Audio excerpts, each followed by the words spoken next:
I want to, again, I don't want to talk too long, I hope I don't, but at the same time I want to say enough that hopefully will be helpful, but also enough that respects what I want to talk about. There's enough that respects it. So what I want to talk about a little bit is longing and devotion, some aspects of that whole dimension and movement of our being, where divinity meets humanity, where our humanity meets divinity. Specifically, where our longing and devotion touches and includes our vulnerability, our brokenness or burden even. So, as I speak, I'll try and illustrate with a few examples, but see if you can kind of translate these to you and your life and your longing and your devotion. It seems to me that what I'm trying to get at, the words maybe there's levels to them, there's levels of meaning. So if it sounds simple, maybe there are other levels as well. So longing, devotion, vulnerability. I remember, I don't mind sharing, I've shared this before. When I wrote a book a few years ago, and for lots of different reasons, too many to even go into now, lots of different conditions, inner and outer, that came together around those years that I was writing it. It was very difficult to write. I didn't want to be writing that book. It wasn't, I had moved on from the subject matter in my own explorations, and there were lots of reasons that made it very, very hard for me. It felt very hard. And instead of just seeing the emptiness of all that and letting go and sailing through equanimously, I chose, because I was actually more interested by that point in imaginal practice, I chose to relate to the challenge of it in my own practice and the difficulties through imaginal practice. And that was hard. It wasn't immediately even apparent how to do that, etc. So there was a lot of difficulty in writing it, and lots of different kinds of difficulty. At a certain point, the work itself, the book itself, became image. There was the image of the book. It wasn't even written yet. There's the image of the book. And as there's the imaginal beings that come to meet the difficulty of writing it, the difficulty of giving oneself, of being devoted to something. So, there are angels of the work. There are angels associated with that which we give ourselves to. And they might come and they might love us. The book is an angel. The book is an image. It becomes image. So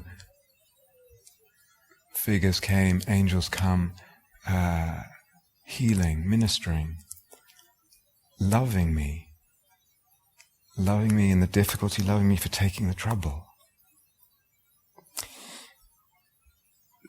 Only through going or being in, sitting in the crucible, the alchemical vessel of the pain, of the need, of the dukkha, sometimes only through that can the image and the imaginal world open up, and the whole movement of devotion open up, and another aspect of the alchemy of desire can happen. We have to go through the whatever it is, the sense of burden, the sense of difficulty, the sense of brokenness.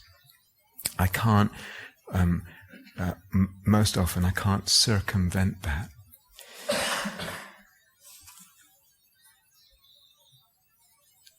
I can't remember if on a talk, did I talk about the erotes? Erotes? Yeah. So, well, you've listened to different talks. Okay, so devotion includes eros.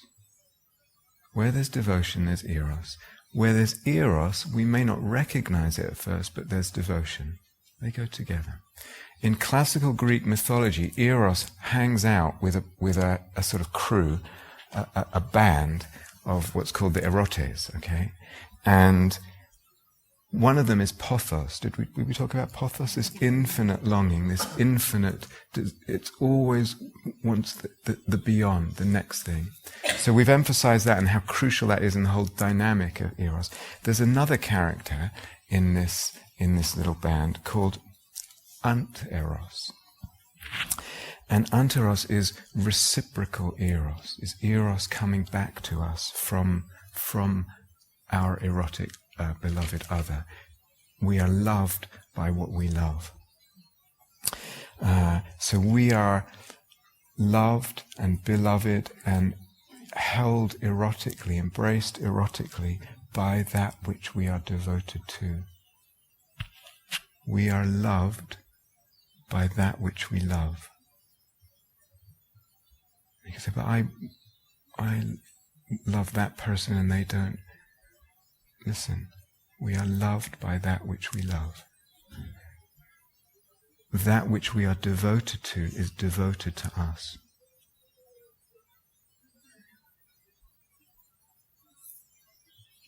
Anteros. Where there's eros, there's anteros. And it may not be obvious.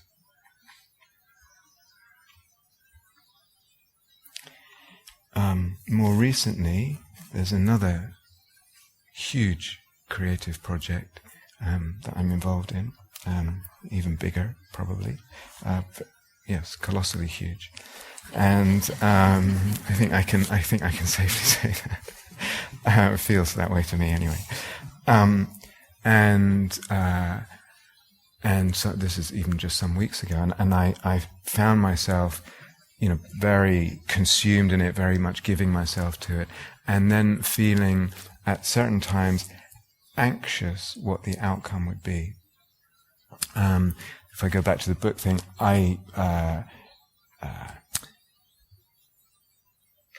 let's stay with this, sorry. So anxious what the outcome, would this work disappear without a trace? Would it just sink? Like when something sinks in water, it's just gone. Sometimes when we long for something, when we give ourselves to something, when we're devoted to something, please translate this to whatever longing, devotion.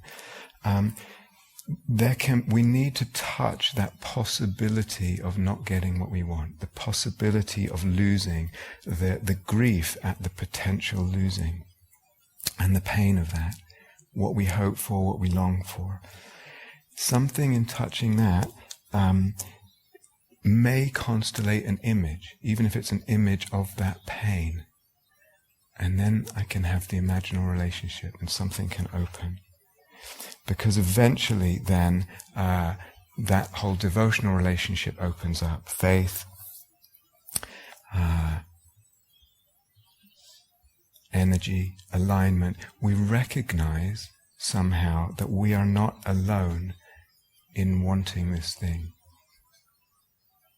We're not alone in it. It's not only up to us. If we want something really deeply, let's say it this way, the angels and the divine wants it too. It wants it through you. The angels want it through your wanting. And I ask him, whose eros is it? We asked the other day, whose eros is it? Whose longing is it? Whose devotion is it? Where is it coming from? So I had this worry or anxiety come up, that something felt consumed by giving myself to, in as much like that it might just disappear, get lost, sink. And with that, there's the sense of self gets constructed around that. I am responsible. I am burdened with this. It's up to me to make sure this happens, to make sure it doesn't sink.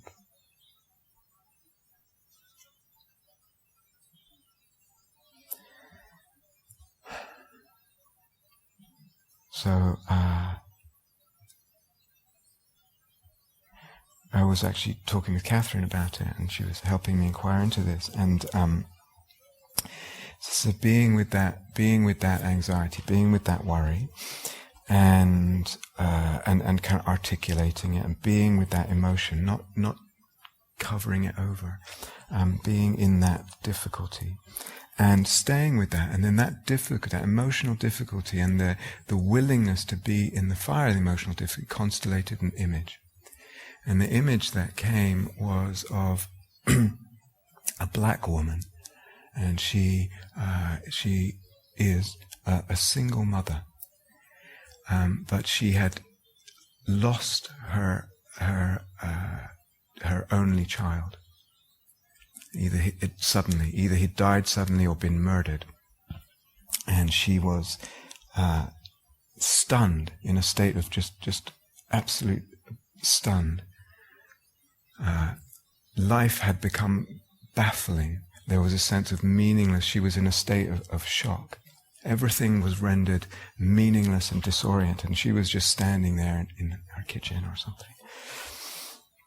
So this was an image. It was a very emotional image. It was really impacting emotionally. The image had to do with loss and the devastation of a feeling of loss when she poured all her love into her only child. Gone.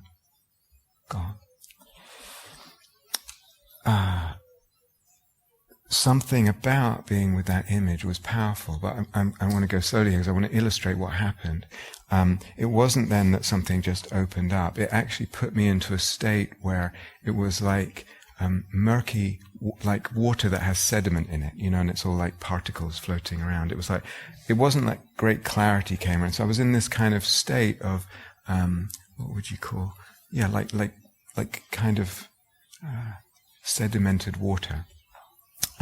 So it was kind of dark, but there was something that had shifted there in the anxiety, but I didn't know what it means, or it wasn't even clear what the effect was. Over time, and it was really, I think, maybe the next day, something settled. I didn't really even do anything. I was just with this image, with this murkiness, etc., and with that image of the single mother. And the next morning, I was able to sense, it came to me, the soul of this project, the soul of the work, the angel of the work. And that wasn't something separate from the life. It's not something separate from the work. It's not something separate from other people. So a second image came, which is actually the primary image, the image of that which I am devoted to. It comes alive, and it's bigger than me.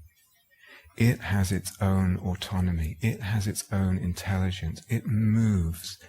I am part of that movement. I participate in that movement, but it's not up to me. And there's a sense then, it's bigger than me. There's a soul intelligence moving. I can trust that. I open to the sense of this movement. There's a flow there that's wider and deeper than I am. It's not just my responsibility. And then I can align with that. Then I can give myself to that. Then I can feel the trusting in the intelligence of that. then I can devote myself again. Then I can have faith.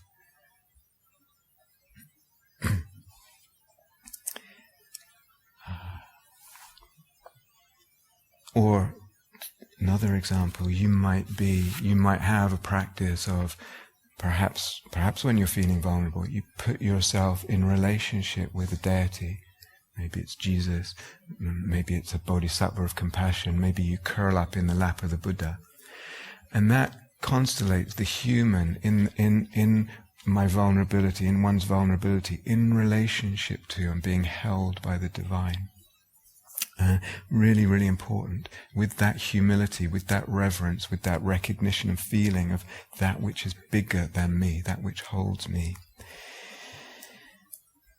Or perhaps you're in relationship with Kuan Yin or Avalokiteshvara or some other tantric deity, and you're giving yourself to, you're devoted to, opening to, surrendering yourself to them and to their mission. The mission of Avalokiteshvara is compassion. What is it to open myself to that deity and open myself to their mission of compassion? What happens over time if I do that again and again? This level of the relationship of me, the human, and them, the deity, they are the other, they are divine, I am human. That level is really, really important. It has the humility, it has the reverence, it has all of that. If I hang out in that space long enough, what happens? The whole soul-making dynamic starts getting going because of the eros in the devotion. So that in time, other world gets subsumed, involved, ignited in the dynamic of expanding eros-psyche-logos. I'm lying in the lap of the Buddha. I'm sitting at the feet of Jesus. I start to become divine. Why? How? Because of the other world constellation being drawn in, catching the fire of the eros-psyche-logos dynamic. I start to feel myself as divine. Then two deities are exchanging and sitting. We both become, the other is already an erotic object. I become to myself, so to speak, a beloved other, an erotic object. I become erotic to myself. My own eros starts to become erotic, an erotic object to me. I see the beauty, I see the divinity of my longing, of my devotion, of my eros. Everything gets caught up in the fire of eros and transubstantiated in the alchemy of desire. All of it, all the elements, potentially.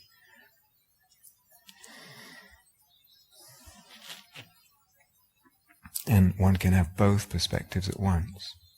Human, deity, deity, deity.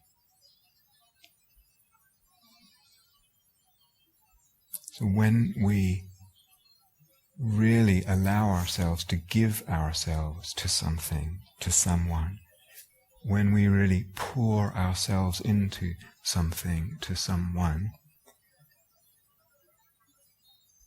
then something or someone pours itself into us, pours itself through us.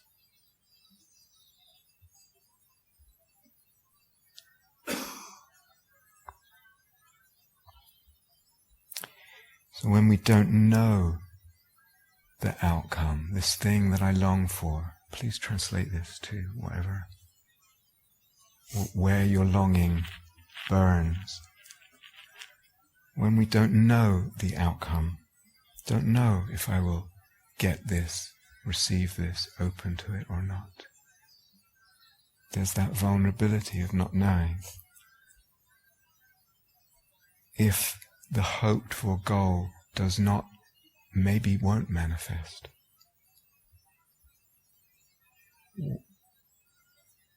What happens with the devotion? What needs to happen with the devotion?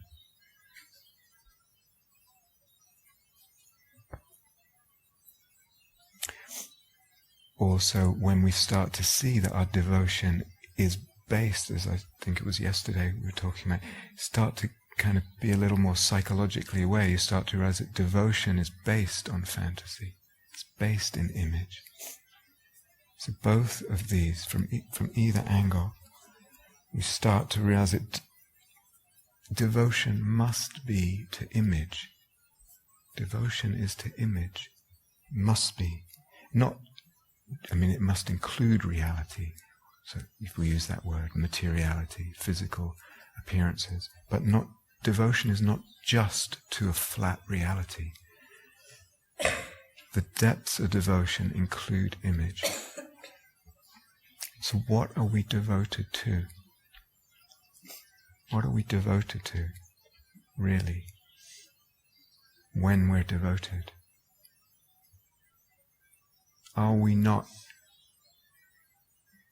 at some level, in a certain manner of speaking, actually devoted to soul, devoted to beauty, whatever that thing is that it seems like it is?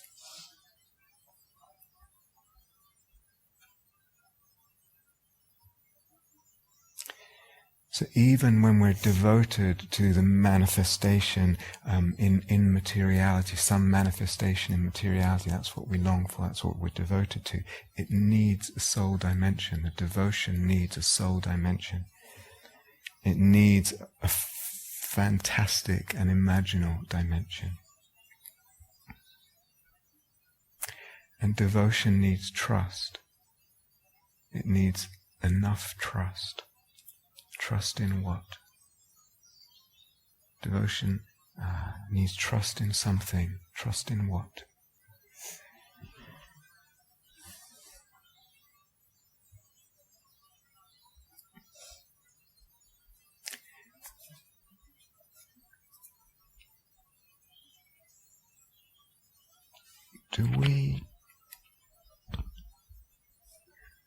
Do we discover sacredness? Is it revealed to us? Or do we create it?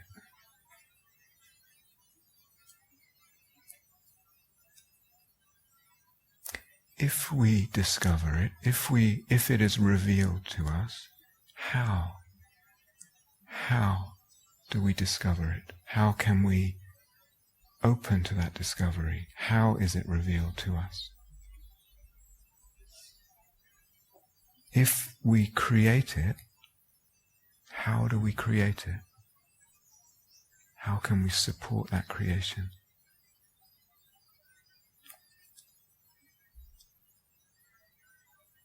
And if we create/discover, or that word that we don't really have, how does that happen? We participate in the creation/discovery of sacredness. We participate in that. We participate in perception. We participate in truth-making. We participate in the creation/discovery of the nature of awakening. By participate, I can't quite articulate this. I mean something much deeper than we participate in life because we pay our taxes and whatever.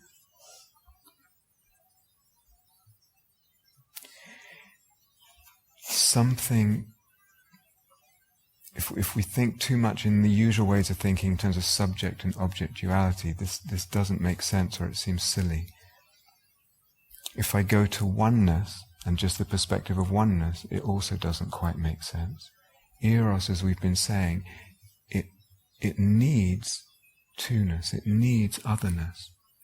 Eros also creates two-ness and creates otherness endlessly.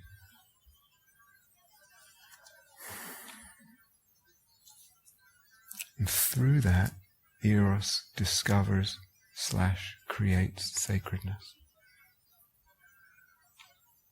It reveals sacredness. So I don't know how, I was very touched by the ceremony last night. I don't know, of course people have, each person even has many different experiences during whatever it was, an hour and a half. How do those tangerines, how are they made, how are they sanctified? How did that happen? If it happened at any point, how did that happen? How did the tangerine become sacrament? We bless things, we bless each other, we bless ourselves, we bless the world, we sanctify self, other, world through our ways of looking, through our conceptions, through our actions, through our body, through our speech. And then the sanctified world, the sanctified other blesses us. I don't know, when I put those tangerines in my mouth, it was quite powerful.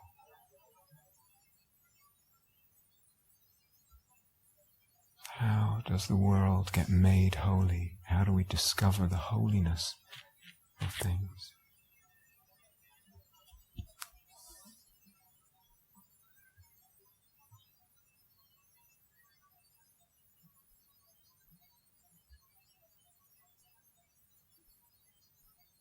Should we have a little quiet together? Thank you for listening. To learn how you can support the teachers and Dharma